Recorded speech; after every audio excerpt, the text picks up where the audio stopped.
大写的1高跟2高这个地方呢，它就形成了一个大 N 型回档，守住了1/2，再来怎么样上涨 N 型再扩大，前面这边有24年哦。嗨，大家好，我是 Judy， 欢迎您再度收看878投资传承，让操盘人带你走向财务自由的目标。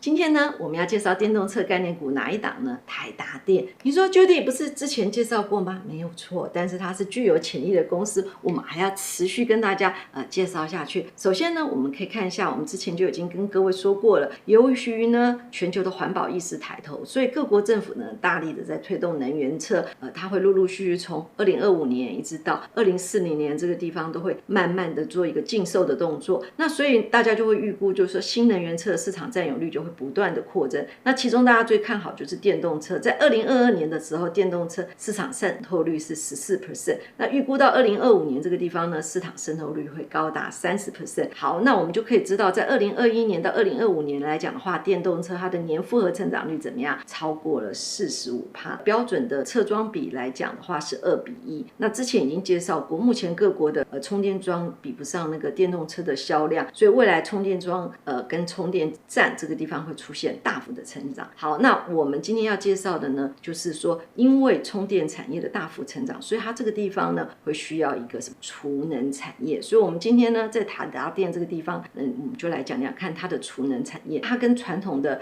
电厂有什么不一样呢？我们之前有介绍过，就是说因为这些再生能源它的发电比较不稳定，所以呢我们就需要一个储能的设备呢，然后去把这些电力比较不稳定的情况把它比较平稳一点。所以在储能市场这个市值的部分，我们可以看到在2020年的时候，全球预估的储能是180亿美，可是到了2030年哦，只经过了10年哦，你去相对，你看它这个地方就高达了多少？1600亿美元。那你就可以知道储能产业的前景也是非常看佳。好，那要讲到个股之前呢，我们跟大家介绍一下，我们的878投资传承是一个为您做深度分析基本面以及技术面的理财频道，带你走向财富自由的捷径。好，那我们看一下台达电，在之前我们就跟各位介绍过，它本来就是全球最大交换器的电源供应厂商。那近年呢，已经从关键的零组件厂商呢，转型为整体节能解决方案的提供业者。那我们看一下，在它整个出来的那个业绩呢，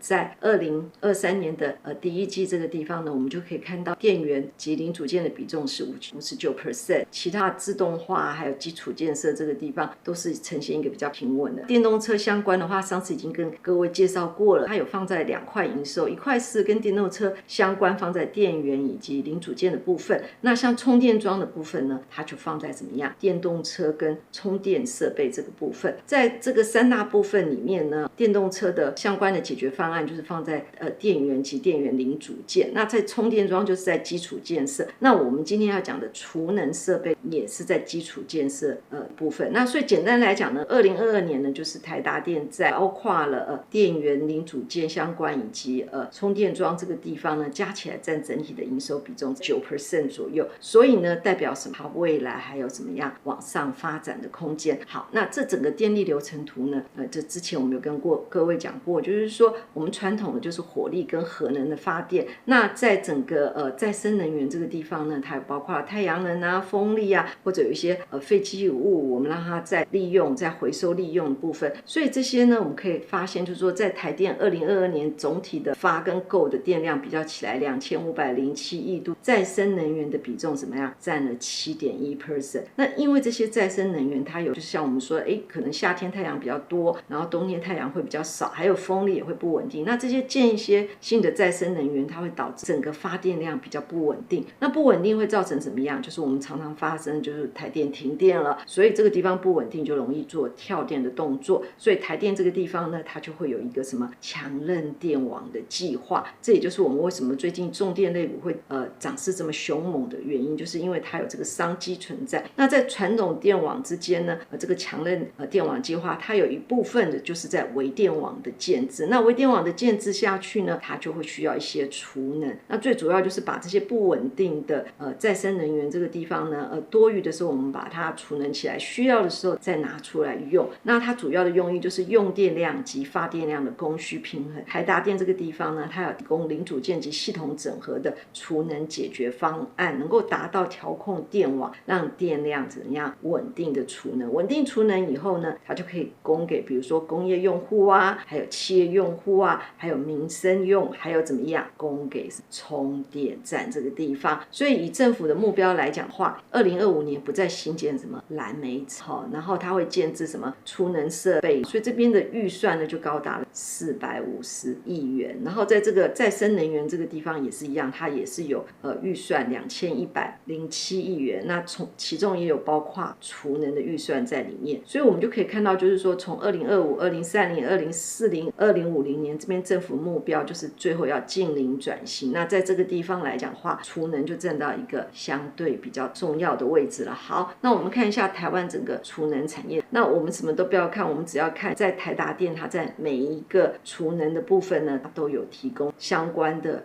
零组件在里面。所以根据研调机构它所预估呢，就是功率型的储能100万瓦的话，如果以300万元来估算的话，那台湾的储能市场预估在2023年约来是200亿元，然后成长到2030年的时候有多少？到2000亿元，有没有呈现10倍的成长？储能系统大家比较关注的就是什么？系统的安全性，还有建制的成本。台达电呢，从10年前就已经从储能的零组件到储能的系统整合呢，建制在储能产业完整的一个布局，这个地方具有潜力。台达电目前为国内储能产业的龙头，那它跨足的范围又非常广，所以我们就可以预估，就是说随着全球的电动车跟绿能产业的高度成长之下，会带动台达电的营运持续做一个成长。好，我们看一下它的财务分析一样，股东权益报酬率这地方有跟各位介绍过，就是说它可以用税后净利除以股东权益，那也可以用净利率、总资产周转率跟权益乘数分开来看。好，那我们就看台达电这家公司，它从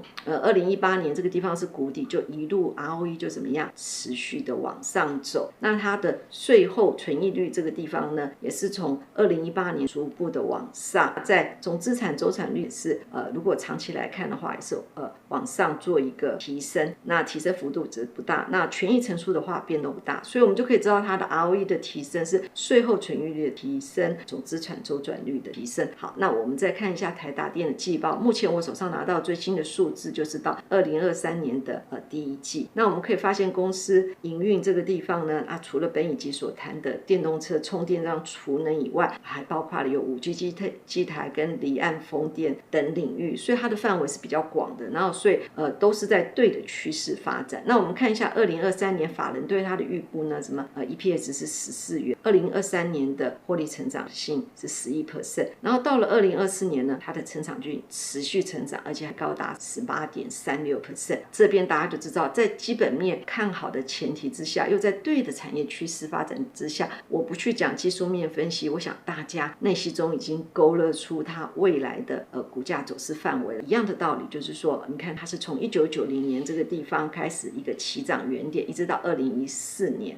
长达这么久的时间，等于说24年的年间的话，你看它完成1高、2高、3高、4高，然后它拉回这个地方怎么样？又守了1/2，所以我们这个大写的1高跟2高这个地方呢，它就形成了一个大 N 型回档，守住了1/2，再来怎么样？上涨 N 型再扩大，前面这边有24年哦，所以大家用时间波去推算，后面有多长多久的时间都是走什么多头的走势。那最近呢，股价这个地方截至我录影为止，这个地方创了新高，可是这个地方我们有说过，过新高需要什么长红棒带量，还有关键 K 棒打出去，这个地方就是我们后续持续要观察，如果有出现的话，就容易走什么成功上N。那如果说打出关键 K 棒以后拉回又跌破的话，它再回撤1/2，那就是正常上涨N。除非公司决策有错误或竞争对手的加入的话，才容易走失败 N 或倒 N 型。不过以目前走势看起来的话，我们认为以未来走势以成功上涨 N 跟正常上 N 的盘涨的走势比较明显。OK， 我想走到这边的话，我们已经连续3个月去介绍了电动车的产业。那接下去我们要介绍的产业是什么呢？接下去下个月我们要介绍的是